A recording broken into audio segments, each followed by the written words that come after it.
Après l'adoption du budget de la sécurité sociale à l'Assemblée, ce budget, baptisé PLFSS, revient au Sénat ce vendredi en séance.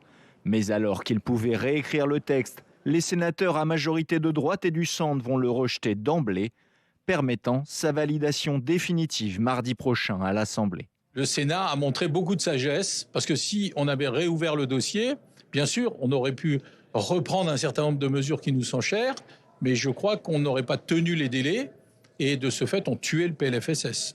Reste maintenant un autre gros morceau, le projet de loi de finances pour 2026.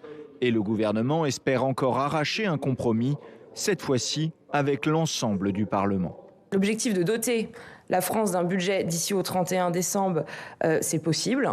C'est ce que nous souhaitons, mais la balle est aujourd'hui dans le camp du Parlement et significativement de la droite sénatoriale qui occupe, comme vous le savez, une grande place dans la commission mixte paritaire. Le Sénat doit voter ce lundi 15 décembre sur ce budget avant que 7 députés et 7 sénateurs se retrouvent en commission mixte paritaire jeudi 19 décembre pour tenter de se mettre d'accord. S'ils y parviennent, le Sénat et l'Assemblée devront valider ce compromis en séance le 23 décembre. Et le gouvernement prévient que malgré les appels du pied, il n'utilisera pas le 49.3. Le 49.3 n'a pas été utilisé pour le PLFSS, il ne sera pas utilisé sur le PLF dans la démarche que je viens de vous donner.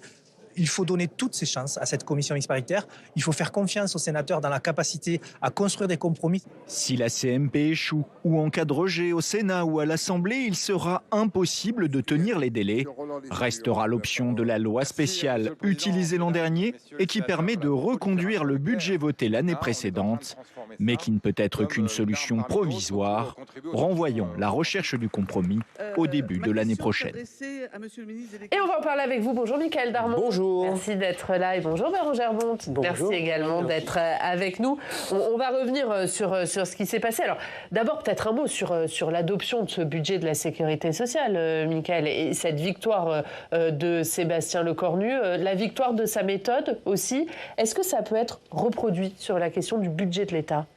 Ah, ça sera différent, parce que là, on est vraiment sur le budget de l'État, on est vraiment dans le critère d'appartenance à l'opposition ou à la majorité sur le budget de l'État. C'est le résultat vraiment entre les additions, les soustractions, les politiques choisies, les politiques publiques. Là, vraiment, c'est l'appartenance à la majorité ou à l'opposition. Et là, ça sera évidemment différent. La sécurité sociale, ça peut permettre de créer un territoire de consensus. Oui, cette méthode, on a beaucoup éprouvé ces dernières semaines ici sur ce plateau avec vous et dont on a douté jusqu'au dernier moment. On a pensé, même lui-même d'ailleurs a pensé que ça pouvait tomber d'un côté ou de l'autre quelques mois après. Je pense qu'elle a été nécessaire pour pouvoir arriver à un accord et peut-être restera-t-elle comme le tout début peut-être d'une mutation de la culture politique française, mais qui trouvera une expression bien au-delà de la période d'aujourd'hui. Mais elle a prouvé qu'il était possible de pouvoir faire parler entre eux des gens qui n'ont en réalité pas grand-chose en commun. Voilà, il faudra ensuite tirer les leçons de cela. Le budget, ce sera autre chose. Ouais, il ne peut pas forcément faire coup double. Ça va être compliqué de faire coup double, Bérangère ? Oui, d'autant qu'il reste quand même un certain nombre d'inconnus sur le budget. Et là où les socialistes, enfin la bienveillance des socialistes sur le PLFSS, sur le projet de financement de la sécurité sociale, n'est pas complètement acquis, voire pas du tout, considérant qu'ils n'ont pas à ce stade obtenu de taxe Duckman ou d'équivalent. Enfin, sur le PLFSS, ils ont eu la suspension des retraites, de la réforme des retraites, et ça, pour le coup, ils peuvent le revendiquer. De même d'ailleurs que la droite a pu revendiquer quand même un certain nombre de suppressions, de hausses d'impôts, etc. Donc tout le monde en avait un petit peu dans sa besace. Là, j'ai presque envie de dire, tout est à faire, quoi. Et donc, effectivement, Mickaël le disait, la question, ça va être de savoir dans quelle mesure cette fameuse culture de compromis commence un tout petit peu à avancer dans l'esprit de tout le monde et où tout le monde accepte finalement de ne pas avoir tout ce qu'il demandait. Et d'autant qu'elle a laissé des traces à l'intérieur des partis, à l'intérieur des camps, Mickaël. Est-ce que ça peut jouer pour la suite ? Oui, ça va jouer pour la suite parce qu'il va falloir ensuite qu'une fois de plus, les partis se déterminent, envoient des messages clairs à leur camp politique, à leurs électeurs futurs. On a assisté effectivement là déjà à un vote de rupture avec celui de la sécurité sociale, puisqu'on a quand même vu effectivement, on retiendra cette situation très baroque. Hein, les socialistes sont venus à la rescousse du gouvernement. À droite, on a même voté. Certains se sont abstenus sur une réforme qu'ils voulaient absolument et qu'ils voyaient partir sous leurs yeux. Tout ça pour pouvoir continuer à construire un budget. Bon, on est encore dans l'expression de ce chaos politique qui a été décidé. Il va falloir maintenant trouver effectivement un chemin. Je ne sais pas comment ça va se trouver. Je pense qu'effectivement, les partis vont maintenant revenir un peu à leur étiage. Et c'est peut-être là que le danger. On a entendu Marine Le Pen immédiatement attaquer Sébastien Lecornu en disant qu'il instrumentalisait le débat sur la défense et sur le budget de la défense de manière à pouvoir continuer à faire passer des compromis. On a entendu d'ailleurs même le Premier ministre à la tribune continuer à dire, pour un peu brosser tout le monde dans le sens du poil et à dire il faut des compromis. Il a été très lyrique sur la défense, la souveraineté, l'attaque, l'intégrité du pays. Bon, bien sûr, il a son idée en tête, il veut tenter la même méthode. Il ne va pas changer de méthode, il ne va pas changer de méthode qui gagne pour la première fois, mais les circonstances seront différentes. Ouais, et parmi les camps où ça a laissé des traces, il y a la gauche, hein, notamment, et la France Insoumise, qui continue de fustiger la décision du PS et des écologistes. On va écouter le président de la Commission des finances de l'Assemblée, Éric Coquerel, ce matin. Ce qui m'a particulièrement irrité, c'est le vote des socialistes. Ce qui m'a déçu, c'est le vote d'une partie des écologistes. Mais j'allais dire, eux, je leur fais quelque part un appel. Ils ont le temps de changer de vote parce que la semaine prochaine, on revient le 16 décembre sur ce vote. Et si les votes d'abstention deviennent des votes contre, eh bien, on fait échec à un projet de loi de finances. Moi, j'avais dit que c'était le musée des horreurs sociales. Alors, il y a eu le gouvernement est obligé de concéder des mesures par rapport à l'Assemblée. On va dire aujourd'hui que c'est le cabinet des horreurs sociales. Voilà, il lance un appel, parce qu'il faut quand même expliquer que là, le budget de la sécurité sociale a été voté à l'Assemblée. Il revient au Sénat qui va le renvoyer illico presto à l'Assemblée. Il y a un autre vote mardi prochain. Est-ce qu'il y a des parlementaires, des députés qui peuvent changer d'avis? C'est ce que leur demande ce matin Éric Coquerel. Oui, Éric Coquerel n'a pas renoncé, hein, manifestement. Évidemment que le coup est rude pour les insoumis. C'est avec le RN l'autre perdant de cette affaire. Et ils ont cru sans doute jusqu'au bout qu'ils allaient au moins obtenir suffisamment d'abstention pour essayer de sauver la face. Donc effectivement... la division à gauche, je ne sais, entre la droite, la division de la droite et la division de la gauche, franchement, je ne sais pas quel est le camp le plus abîmé ou le plus secoué. Je ne sais pas s'il faut dire abîmé, parce qu'encore une fois, cette recherche de compromis, elle est plutôt vertueuse. Mais en tout cas, secouer la gauche et la droite, parce que chez LR, c'est compliqué ce qui s'est passé. Oui, on va en parler, mais est-ce que là, ça pourrait rajouter ce que demande Éric Coquerel, c'est-à-dire demander à des parlementaires de gauche de changer leur vote? Ça ne ferait que rajouter de la confusion à la confusion, parce que là, on a l'impression que pour les Français, le budget de la sécurité sociale, c'est plié. Oui, absolument. Je pense pas qu'il y aura un changement dans les votes, effectivement, pour pouvoir avancer. En revanche, là où effectivement tout le monde va se retrouver, c'est sur le terrain électoral. On verra dans quelle mesure la consigne générale donnée aux candidats LFI est de faire perdre les socialistes dans les villes. Et là, dans les cas de figure qui se présenteront, on ne les connaît pas encore, mais dans les cas de figure qui se présenteront au soir du premier tour, les municipales, on va voir le comportement de LFI vis-à-vis des positions socialistes dans des villes importantes. Et là, on comprendra quelle est la stratégie générale s'il y a une décision de représailles à l'égard des socialistes. Et un mot sur la droite, on va parler de Nicolas Sarkozy dans quelques instants, Bérangère, mais est-ce que Bruno Retailleau est aussi un grand perdant de cette séquence budgétaire? Clairement, c'est vraiment le match Wauquiez-Retailleau, le retour. Hein. Parce qu'effectivement, les députés de Laurent Wauquiez ont contribué à sauver la peau de Laurent Wauquiez lui-même. Et Laurent Wauquiez lui-même. Voilà, c'est ça. Donc c'est quand même... et au Sénat, tout le monde a bien compris, et un peu... je ne sais pas comment vous qualifiez ce geste, mais vous voyez, c'est il y a eu ce petit moment où Bruno Retailleau, ministre, a été élu avec un score important à la tête du parti. C'est pas si loin, hein, c'est avant-hier. Et là, tout est parti déjà, tout vole en éclats, quoi. C'est le grand perdant. Et si on ajoute Sarkozy, ça va pas simplifier les choses. On va parler, c'est le grand perdant. Lui et Édouard Philippe aussi, ou que Bruno Retailleau? Non, Édouard Philippe aussi. Hein. D'ailleurs, Édouard Philippe a finalement une position, on va dire, plus modérée au dernier moment, parce qu'il a bien compris qu'il pouvait aussi perdre énormément.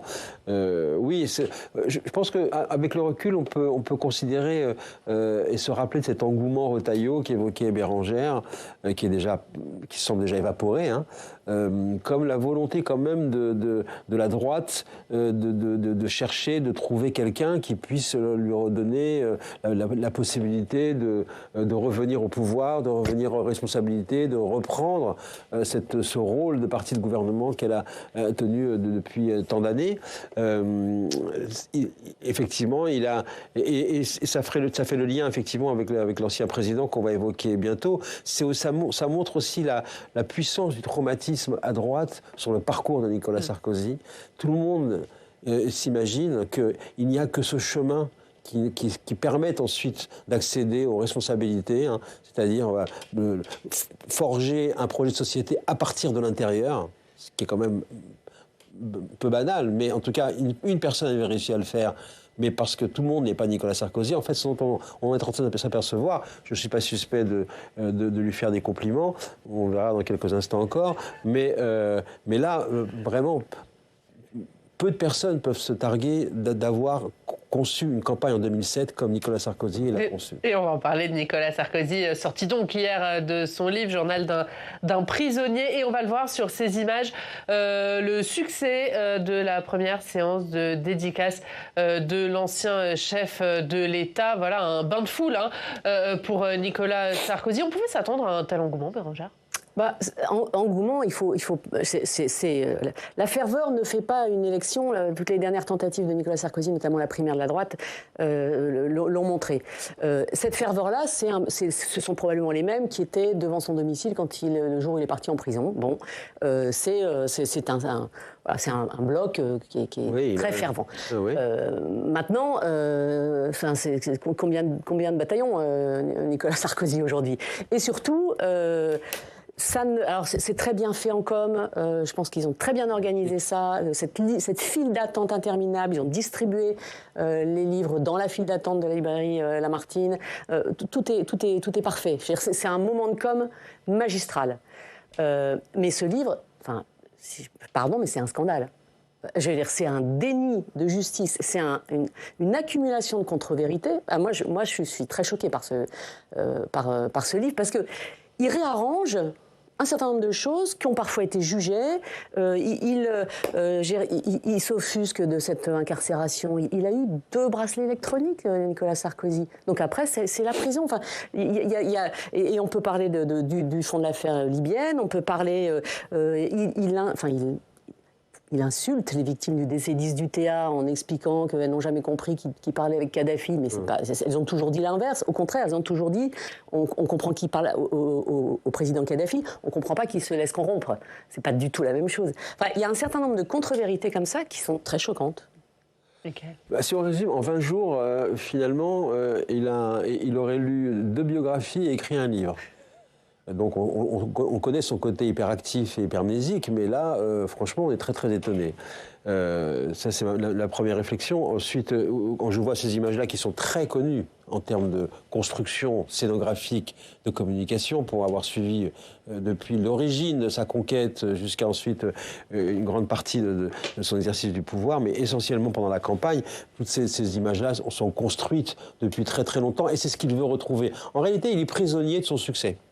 Il est prisonnier de cette on va dire, de cette aura qu'il a aujourd'hui avec il a un socle de peut-être 300-400 000 lecteurs, 300-400 000 fans, on va dire, au sens très large.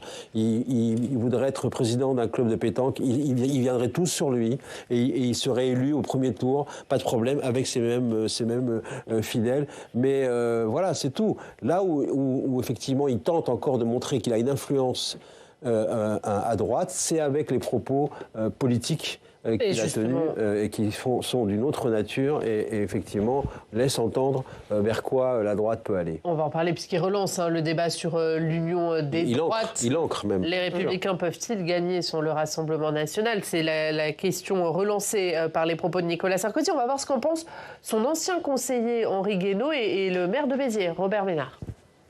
Il me paraît assez difficile de faire une union des droites avec le Rassemblement national parce que ça serait une absorption. Mais posons-nous la question, un seul candidat?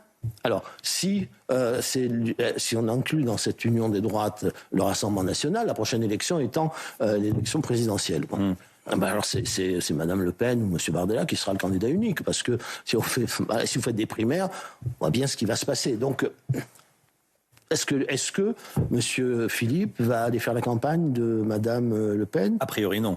Non, bah oui. Est-ce que M. Retailleau va aller faire la campagne de Mme Le Pen? D'après ce que j'ai compris, non plus. Bon, donc ça n'a pas de sens. Je pense qu'aujourd'hui, et je l'ai dit aux uns et aux autres, s'ils discutent pas, ils vont perdre. Ils vont perdre. Donc il faut un candidat unique. Est-ce que Jordan Bardella pourrait être le candidat de toute la droite? Je crois pas que ce soit possible. Pourquoi? Parce que je crois qu'aujourd'hui, le Rassemblement national, il n'imagine pas de discuter avec qui que ce soit aujourd'hui. Mais je pense que le reste de la droite pourrait avoir un candidat commun. De toute façon, s'ils font pas ça, ils n'existeront pas. Pourquoi il relance ce débat, Michael, qui est quand même à l'opposé de ce qu'il disait il y a encore quelques années? Alors d'abord, effectivement, il a toujours été adepte de la rupture. Là, il rompt encore plus fortement avec la tradition chiracienne du cordon sanitaire qu'on appelait à l'époque. Après, personnellement, je pense qu'il est très vindicatif à l'égard de sa famille politique qu'il a licenciée à la primaire de 2016. Il en veut beaucoup à la droite depuis. Après, il est allé donc soutenir Macron parce qu'il en voulait beaucoup à sa famille politique. Et maintenant, il en veut beaucoup à Emmanuel Macron. Donc, il considère qu'il n'a pas assez aidé, pas assez soutenu. Parce que c'est quand même là aussi que ça se tient. Et à son stade, et à son statut, et au niveau où il en est, et au stade de sa vie, et avec tous les ennuis qu'il a autour de lui, je pense qu'au fond, il en est là. Il envoie des messages que décrit parfaitement bien l'écosystème politique. Tout le monde sait très bien qu'il se venge de sa famille politique. Ouais. Et tout le monde sait très bien qu'il est maintenant très vindicatif à l'égard d'Emmanuel Macron. Donc il balance et il dit, de toute façon, allez, c'est maintenant à Marine Le Pen ou à RN ou à Jordan Bardella, qu'il a aimé rencontrer parce que il aime aussi coacher les gens, il aime aussi en permanence se projeter sur des gens qu'il aurait construits, qu'il aurait irrigués. Alors c'est soit Jordan Bardella, soit son fils, mais il veut continuer à être présent. Il sait très bien qu'il est en train de se retirer de la scène, l'histoire est en train de le retirer de la scène politique, mais il veut continuer à être présent et il a les moyens de continuer à occuper la scène. On verra dans quelle mesure il réussit vraiment à l'influencer. Il sait pertinemment, Nicolas Sarkozy, que le pire cauchemar, l'un des pires cauchemars d'Emmanuel Macron, c'est une passation de pouvoir avec Jordan Bardella en 2027. Et je souscris complètement, quoi. Il y a quelque chose d'une vengeance, mais qui est... Enfin, quand on lit son livre, il y a quand même un certain nombre qui en prennent pour leur grade. Il y a son camp, il y a Macron. Le passage sur la presse est assez étonnant. Il convient lui-même qu'il a parfois mélangé un peu les relations professionnelles, mais il dit et l'amitié. Puis après, il dit mais finalement, ensuite ils ont été tous contre moi. Donc aujourd'hui, et puis alors il commence à lister. Enfin, c'est name and shame. Hein. Il liste les éditorialistes qui ont été sympathiques, ceux qui ont été. Il a toujours fait dans les avions et tout. Y compris à droite. C'est d'un ridicule absolu. Vraiment, je trouve, c'est pas à son niveau. C'est quelqu'un qui a quand même occupé les plus hautes fonctions de la République. Et alors, qui en est là. Ouais. Et ça met d'autres personnes en difficulté, parce qu'on a beaucoup raconté ces derniers mois, ces dernières années, comme il recevait Gabriel Attal, il recevait Sébastien Lecornu, enfin, ce sont autant de gens qui sont allés recueillir une forme de soutien, d'adoubement, et puis qui se retrouvent là aujourd'hui. Parce que c'est très récent, je veux dire, ils voyaient encore... je parle les deux que j'ai cités, ils les ont encore vus il n'y a pas si longtemps. Donc ça met quand même tout le monde un peu dans une Oui, mais pour beaucoup de la nouvelle génération, il est plutôt une curiosité politique plutôt qu'un engagement ou plutôt que voilà. Beaucoup vont voir Nicolas Sarkozy. Pour un républicain ou pour un représentant de la droite républicaine ou du socle commun, ça devient une fréquentation qui est compliquée en fait. Elle l'était pour des raisons de justice, elle l'est maintenant pour des raisons politiques. Et on va terminer par l'histoire du jour. Rien à voir, c'est une histoire de solidarité en cette période de Noël. Alors, on connaissait Bafétim Bigomis, le joueur de foot, notamment à Saint-Etienne, à Lyon, à Marseille. C'est aussi un homme engagé avec un restaurant, le Canopy, à Saint-Etienne. Il s'associe à France Bénévolat pour distribuer 500 repas aux personnes en précarité chaque lundi 2 décembre jusqu'à Noël. Quelques 130 repas sont préparés, comme pour les clients du restaurant. C'est le chef, Jérémy Bernard, qui les prépare sur son temps libre. Alors, au menu, velouté d'épinards, œuf parfait, filet de lieu et fondant au chocolat. Et Bafé Gomis explique l'importance de cette action pour lui. Ça me rappelle mon enfance à Saint-Etienne, les valeurs qu'on m'a inculquées. J'ai bénéficié d'aide, donc c'est un juste retour des choses. Et c'est la 6e année qu'il organise cette belle action de solidarité. Voilà, avant Noël. Esprit de Noël. Esprit de Noël, exactement. Un peu de concorde, un peu de solidarité. Un mot très rapide sur votre podcast, Bérangère. Épisode 2 qui est en ligne depuis 48 heures. Justice politique. L'impossible entente, point d'interrogation. Et très bonne question. Merci à tous les deux. Merci Mickaël, merci Bérangère, merci à tous de nous avoir suivis. À demain.